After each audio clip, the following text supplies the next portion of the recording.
Assalamu alaikum students. Today we are going to discuss a very new and very interesting topic in Advanced Computer Programming Lecture 16. पिछले lectures में हमने streams से मतलब कुछ discuss किया। हमने देखा कि स्ट्रीम बेसिकली एक ऑब्जेक्ट है। उससे पहले हमने इवेंट से मतलब थोड़ा डिस्कस किया और वहाँ पे भी हमने देखा कि इवेंट इज़ अ ऑब्जेक्ट। जब हमने हैंडलिंग की बात की कि इवेंट हैंडलिंग, तो हमने कहा कि हैंडल सिर्फ हम उसी चीज़ को कर सकते हैं जो फिज़िकली एग्जिस्ट करती है। अच्छा, आज हमारा जो टॉपिक है वो बड़ा इंटरेस्टिंग है, लेकिन अल्टीमेटली हमने जैसे कहा था कि कुछ भी होगा वो बेसिकली तो ऑब्जेक्ट है। हम कुछ भी परफॉर्म करते हैं वो थ्रू क्लास या थ्रू ऑब्जेक्ट हम परफॉर्म करते हैं। थ्रू क्लास मीन किसी कोई भी क्लास है, हमारी एपीआई में पहले से वो क्लास है, उस क्लास का हम ऑब्जेक्ट बनाते हैं और उस क्लास से मतलब पहले से डिटेल डिस्क्रिप्शन हमारे पास है लाइब्रेरी में कि ये क्लास क्या कर सकती है। मीन्स इस क्लास का जब हम रेफरेंस क्रिएट करेंगे या इस क्लास का जब हम ऑब्जेक्ट क्रिएट करेंगे तो हमें क्या आउटकम मिलती है। स्टूडेंट्स, आज हमारा जो टॉपिक है वो टॉपिक हमारा चैप्टर का नाम है मल्टी थ्रेडिंग। हम यूँ कह सकते हैं कि हमारा जो आज का टॉपिक है वो मल्टी थ्रेडिंग से मुतल्लिक है। लेकिन इससे थोड़ा सा पहले मैं आपको ज़रा पीछे लेके जाता हूँ कि जो हमारा टॉपिक है वो हमारा टॉपिक या हमारा जो आज का लेक्चर है, जो आज की हमारी डिस्कशन है, जिस डिस्कशन में मैं आपको थोड़ा ये क्लियर करूँगा कि हमारा आज उस बहुत बड़े कॉन्सेप्ट्स की ये हम ABC या उसकी हम बेसिक्स पढ़ेंगे, जो बड़ा इंटरेस्टिंग टॉपिक है। आजकल हम क्लाउड कंप्यूटिंग की बात करते हैं, आजकल हम ग्रिड कंप्यूटर की बात करते हैं। इससे पहले हम पैरेलल कंप्यूटिंग की बातें करते थे। तो जो पैरेलल कंप्यूटिंग की तरफ सफ़र अगर किसी ने शुरू करना है या ग्रिड कंप्यूटिंग और क्लाउड कंप्यूटिंग की अंडरस्टैंडिंग करनी है तो उसकी जो प्रैक्टिकल अप्रोच है वो यहाँ से शुरू होगी। If you people are very much familiar with multi-threading, if you know about thread, what is thread, then you can start your journey toward parallel computing, grid computing, cloud computing। तो students, सबसे पहले हमें ये देखना है कि thread क्या है और देन हम आगे जाएंगे मल्टी थ्रेडिंग की तरफ। तो थ्रेड को अगर आप देखें तो थ्रेड आपने प्रोग्राम पहले से हमने बनाया है। हम जब ये प्रोग्राम बनाते हैं, प्रोग्राम कंपाइल करते हैं और उस प्रोग्राम को हम रन करते हैं। नॉर्मली अभी हम आजकल एप्लीकेशन बना रहे हैं, तो हमारी एप्लीकेशन में जो प्रोग्राम है, एप्लीकेशन हम ऐसे प्रोग्राम को कहते हैं जो कि स्टैंड अलोन प्रोग्राम है, सिंगल कंप्यूटर पे चलता है। इस प्रोग्राम में हमारे पास public static void main method है। वो जब हम प्रोग्राम अपना रन करते हैं तो ये मेथड खुद ही कॉल होता है, मतलब इस मेथड को कॉलिंग एनवायरनमेंट खुद कॉल करता है। ऐसा मेथड जिस मेथड को कॉलिंग एनवायरनमेंट खुद कॉल करे, एक तो हम उस मेथड को कहते हैं call back method. Okay student, जब ये मेथड कॉल होता है तो ये मेथड हमारे प्रोग्राम और प्रोसेसर के दरमियान एक कॉन्टेक्स्ट क्रिएट करता है, एक कॉन्टेक्स्ट एस्टेब्लिश करता है between processor and the program, current program, जिस प्रोग्राम को हम एग्जीक्यूट कर रहे हैं।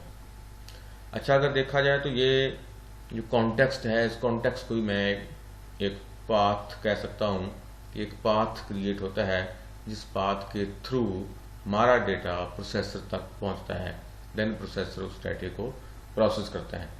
अच्छा, इसी पाथ को हम स्ट्रीम भी कह सकते हैं कि हमारा जब मेन मेथड कॉल होता है तो हमारे प्रोग्राम और प्रोसेसर के दरमियान एक स्ट्रीम क्रिएट करता है। अच्छा, इस स्ट्रीम को हम मेन स्ट्रीम कह सकते हैं, इसको हम स्ट्रीम कह सकते हैं, इसको हम कह सकते हैं कि ये हमारा मेन थ्रेड है। तो स्टूडेंट्स, हम इसका मतलब ये है कि जो मेन स्ट्रीम है या जो स्ट्रीम क्रिएट हुई है मेरे प्रोग्राम और प्रोसेसर के दरमियान, स्पेशली जो stream public static void main ने क्रिएट की है, उस स्ट्रीम को हम बोलेंगे मेन थ्रेड। तो जैसे हमारा होता है कि हम कहते हैं मल्टी प्रोसेसिंग होती है, ऑपरेटिंग सिस्टम है मल्टी प्रोसेसिंग करता है, अच्छा मल्टी टास्किंग होती है। तो एक जो प्रोसेस है उस प्रोसेस के अंदर अगर सब प्रोसेसेस हैं तो हम उसको बोलेंगे कि ये प्रोसेस है, इसके अंदर मल्टीपल जो छोटे प्रोसेसेस हैं उसको हम टास्क बोलते हैं। अगर एक जो प्रोसेस है वो एट ए टाइम मल्टीपल जो टास्क हैं वो परफॉर्म हो रहे हैं किसी प्रोसेस के अंदर, तो हम कह सकते हैं ये मल्टी टास्किंग हो रही है। और अगर एक ऑपरेटिंग सिस्टम में एक प्रोसेस चल रहा है और वो साथ हमने कोई दूसरा प्रोसेस चला दिया है तो हम कहेंगे ये मल्टी प्रोसेसिंग हो रही है। अगर देखा जाए दोनों केसेस में process is a thread, process एक स्ट्रीम है जो किसी भी प्रोग्राम और प्रोसेसर के दरमियान इस्टेब्लिश होती है। Task is again a stream जो किसी भी प्रोग्राम और प्रोसेसर के दरमियान इस्टेब्लिश होती है और वो इंडिपेंडेंट होती है। तो यहाँ पे इसको अगर हम थोड़ा सा इसको मैं अगर एग्जांपल आपको कोट करूँ तो आप इसको कुछ यूँ कह सकते हैं कि लाइक हमारे पास कुछ डेटा है लिक्विड फॉर्म में और वो हमने एक डेस्टिनेशन से किसी दूसरी डेस्टिनेशन पे वो डाटा मूव करना है, और वो जो डाटा है जो लिक्विड है हमारे पास वो there are 3 different colours of that particular liquid, like red, green, blue. ये 3 डिफरेंट कलर्स का हमारे पास लिक्विड है। 1 लीटर हमारे पास रेड है, दूसरा लीटर हमारे पास ग्रीन है और तीसरा लीटर हमारे पास ब्लू है। तो मैं क्या करूँगा, मुझे तीनों डिफरेंट कलर्स के जो लिक्विड्स हैं वो मैंने एक डेस्टिनेशन से किसी दूसरी डेस्टिनेशन पे लेके जाने हैं। तो मैं एक पाइप लगाऊंगा, उस पाइप में पहले मैं रेड कलर का लिक्विड यहाँ से मूव करूँगा और वो डेस्टिनेशन पे पहुँच जाएगा। उसके बाद मैं दूसरा करूँगा, उसके बाद मैं तीसरा करूँगा। मीन्स मुझे तीसरा ब्लू कलर का लिक्विड है वो मूव करने के लिए मुझे वेट करना पड़ेगा कि जब तक रेड और ग्रीन दोनों लिक्विड का पूरा मटेरियल जब तक चला नहीं जाता तब तक मैं दूसरा या तीसरा जो मेरे पास कलर का लिक्विड है उसको मैं मूव नहीं करूँगा। तो स्टूडेंट्स यहाँ पे एक इंटरेस्टिंग बात यह है कि अगर मैं उस पाइप में 3 डिफरेंट स्मॉल साइज के पाइप फिट कर दूँ तो और तीनों जो पाइप्स होंगे वो स्पेसिफिक होंगे फॉर स्पेसिफिक लिक्विड कलर के कैरियर बनेंगे। लाइक एक जो स्मॉल पाइप होगा वो रेड कलर के लिक्विड का कैरियर बनेगा और दूसरा पाइप ग्रीन कलर के लिक्विड का कैरियर बनेगा और तीसरा ब्लू कलर का जो लिक्विड हमारे पास होगा उसका कैरियर बनेगा। अच्छा, इससे होगा क्या, एक तो हमें वेट नहीं करना पड़ेगा, हम तीनों को एट ए टाइम मूव कर सकते हैं, और दूसरा तीनों एक दूसरे से इंडिपेंडेंट रहेंगे। लेकिन ये तीनों जो हमने स्मॉल पाइप्स लगाए हैं वो मेन पाइप्स के अंदर फिट किए हैं। तो मेन पाइप्स को अगर आप अज्यूम करें कि जो आपका मेन पाइप है वो आपका मेन प्रोसेस है, उसके अंदर जो मैंने छोटे पाइप्स लाए हैं वो स्मॉल प्रोसेस हैं जहाँ हम उसको टास्क कह सकते हैं, और स्पेशली जावा लैंग्वेज में उसको हम थ्रेड कह सकते हैं। तो जो बड़ा पाइप है वो हमारा मेन थ्रेड है, जो छोटे पाइप है वो हमारे मेन थ्रेड है, और जो छोटे पाइप्स है वो हमारे थ्रेड है। और अगर हम स्टूडेंट्स एक ऐसा प्रोग्राम बनाने में कामयाब हो जाते हैं कि जो प्रोग्राम हमारा एक टाइम में इस तरह के मल्टीपल जो टास्क हैं उनको इंडिपेंडेंटली और पैरेलल उन टास्क को एग्जीक्यूट करवाए। तो स्टूडेंट्स नॉर्मली अगर आप देखें, अगर आप अपने प्रोग्राम में आपने एक मेथड कॉल किया उसके अंदर एक लूप चल रहा है, उसके बाद दूसरा मेथड कॉल किया उसके अंदर भी एक लूप है। तो जो पहले वाला मेथड है वो आपने कॉल किया है, उसके बाद दूसरी लाइन पे आपने दूसरा मेथड कॉल किया है। तो स्टूडेंट्स जो पहली स्टेटमेंट में मेथड आपका कॉल हो रहा है उस मेथड में अगर आपने एक लूप आपका चल रहा है और वो लूप एग्जीक्यूट होने में 1 मिनट का टाइम लेता है, तो स्टूडेंट्स 1 मिनट के बाद दूसरी स्टेटमेंट आपकी एग्जीक्यूट होगी, उसके अंदर जो लूप है वो एग्जीक्यूट होगा।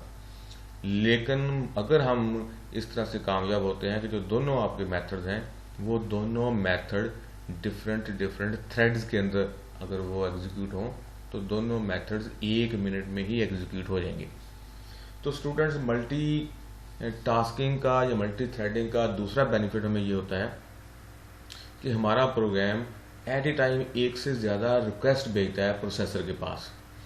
जो प्रोसेसर है वो मल्टी स्लाइसिंग करता है, टाइम स्लाइसिंग करता है, सॉरी। तो प्रोसेसर जब टाइम स्लाइसिंग करेगा तो अल्टीमेटली हमारे प्रोग्राम को वो उतना ही टाइम देगा जितनी हमारे प्रोग्राम की रिक्वेस्ट होंगी। अगर हमारे प्रोग्राम की एक रिक्वेस्ट होगी तो जो प्रोसेसर है वो हमें जो टाइम मिलेगा वो एक रिक्वेस्ट के हिसाब से हमें टाइम मिलेगा। बाकी हमारे लाइक अगर कंप्यूटर के अंदर कोई वीडियो चल रही है, कोई डाउनलोड लगी हुई है, कोई हमने अपलोड डाटा लगाया हुआ है और साथ हमारा कोई और ब्राउज़र पे काम हो रहा है, तो स्टूडेंट्स ये हमारा सारा जो प्रोसेसर है ये सारे काम कर रहा है और हमारे प्रोग्राम को उतना ही पार्ट मिलेगा जितना हमारी रिक्वेस्ट होगी। हमारी एक रिक्वेस्ट है और एक रिक्वेस्ट बाकी प्रोग्राम्स की है, तो हमें अगर 4 प्रोग्राम हैं तो हमें 25% शेयर मिलेगा टाइम का प्रोसेसर का। अगर हम अपने प्रोग्राम में मल्टीपल टास्क इस तरह से बनाने में कामयाब हो जाते हैं कि हमारे प्रोग्राम के अंदर से सब टास्क या छोटे थ्रेड इंडिपेंडेंटली प्रोसेसर तक अप्रोच करते हैं, तो इसका मतलब ये होगा कि हमारे प्रोग्राम की जो पैरेलल 3 रिक्वेस्ट चली गई हैं प्रोसेसर के पास, तो प्रोसेसर को 3 टाइम मोर टाइम हमें देना पड़ेगा, या प्रोसेसर हमें 3 टाइम ज़्यादा टाइम देगा, हमें 3 गुना ज़्यादा टाइम हमें मिल जाएगा। तो क्योंकि प्रोसेसर डिसाइड करता है कि how many request are there, उसकी बेस पे टाइम स्लाइसिंग होती है, उसकी बेस पे हमें टाइम मिलता है। तो स्टूडेंट्स इससे ये बेनिफिट होगा हमें कि हमारा प्रोग्राम की स्पीड तेज़ हो जाएगी। ऐसे 2 हो जाएंगे, एक तो हमारे प्रोग्राम की स्पीड तेज़ होगी, दूसरा अगर एक ऐसा प्रोग्राम है, एक ऐसा टास्क है जो किसी दूसरे टास्क पे डिपेंड नहीं कर रहा, तो हमें फिर ऐसे टास्क को सेपरेट एग्जीक्यूट करवाना चाहिए। उससे हमें हमारे प्रोग्राम की स्पीड तेज़ होती है, हमारा प्रोग्राम रोबस्ट बनता है। इसलिए जावा को हम ये भी कहते हैं Java as a robust programming language. तो स्टूडेंट यहाँ पे हमें थ्रेड को बेसिकली मैंने कहा कि थ्रेड एक स्ट्रीम की तरह पे है, लेकिन थ्रेड एक ऐसी स्ट्रीम है जिसके अंदर एक टास्क इंडिपेंडेंटली हम प्रोसेसर तक भेज सकते हैं, उसको एग्जीक्यूट करवा सकते हैं। मल्टी थ्रेडिंग क्या है कि अगर आपके प्रोग्राम में एक से ज़्यादा थ्रेड आपने क्रिएट कर लिए हैं और वो पैरेलल आप उसको एग्जीक्यूट करवा रहे हैं, तो हम ऐसे प्रोग्राम को कहेंगे मल्टी थ्रेडिंग। ऐसी प्रोग्रामिंग टेक्निक्स को हम कहेंगे मल्टी थ्रेडिंग। और ऐसी प्रोग्रामिंग को हम पैरेलल प्रोग्रामिंग कह सकते हैं, ऐसी कंप्यूटिंग को हम पैरेलल कंप्यूटिंग कह सकते हैं, हम ग्रिड कंप्यूटिंग कह सकते हैं, हम क्लाउड कंप्यूटिंग कह सकते हैं। स्टूडेंट्स ग्रिड कंप्यूटिंग या क्लाउड कंप्यूटिंग नो डाउट ये ज़रा एडवांस आइडियाज़ हैं, वहाँ पे बिल्कुल ऐसे तो नहीं होता, लेकिन अल्टीमेटली वहाँ पे भी डिफरेंट नोड्स होती हैं और डिफरेंट नोड्स इंडिपेंडेंटली वर्कआउट करती हैं और डिफरेंट नोड्स एक दूसरे के साथ इंटरकनेक्ट होती हैं। और लेकिन इसका मतलब फिर यही है कि हमें एक प्रोग्राम के अंदर एक से ज़्यादा अगर मॉड्यूल्स हमारे पास हैं, उन मॉड्यूल्स को इंडिपेंडेंटली हमने अगर एग्जीक्यूट करवाना है तो हमें इस तकनीक का पता होना चाहिए। तो इसको तो हम बोलते हैं मेन थ्रेड। अच्छा स्टूडेंट, इसका जब हम देखते हैं कि थ्रेड्स की कई तरह की टाइप्स हैं, कंकरेंट थ्रेड है, फिर मेन थ्रेड है, फिर आपका एक डायमंड थ्रेड है। तो स्टूडेंट्स ये प्रायोरिटी की बेसिस पे हमारे थ्रेड्स चलते हैं। प्रायोरिटी सेट कर दी जा सकती है, लाइक आपने अगर 4-5 आपने थ्रेड बनाए हैं, 4-5 आपके प्रोग्राम के अंदर सब प्रोग्राम्स हैं जिसको मैं थ्रेड कहता हूँ, तो आपके 4-5 जो प्रोग्राम्स हैं हर प्रोग्राम्स को आप प्रायोरिटी मार्क कर सकते हैं। लाइक मेरा एक प्रोग्राम है माई थ्रेड, लाइक मेरी क्लास का नाम है माई थ्रेड एक्सटेंड्स थ्रेड, तो ये माई थ्रेड मेरा एक थ्रेड होगा, माई थ्रेड 2 मेरा दूसरा होगा, माई थ्रेड 3 मेरा तीसरा होगा। तो हर क्लास पे थ्रेड क्लास को हम एक्सटेंड करते हैं। जिस क्लास में हमने थ्रेड क्लास को एक्सटेंड कर लिया, वो क्लास का ऑब्जेक्ट जब बनेगा तो बेसिकली वो एक थ्रेड होगा, वो इंडिपेंडेंटली चल सकता है। आगे जाके हम उसका प्रोग्राम भी बनाएंगे।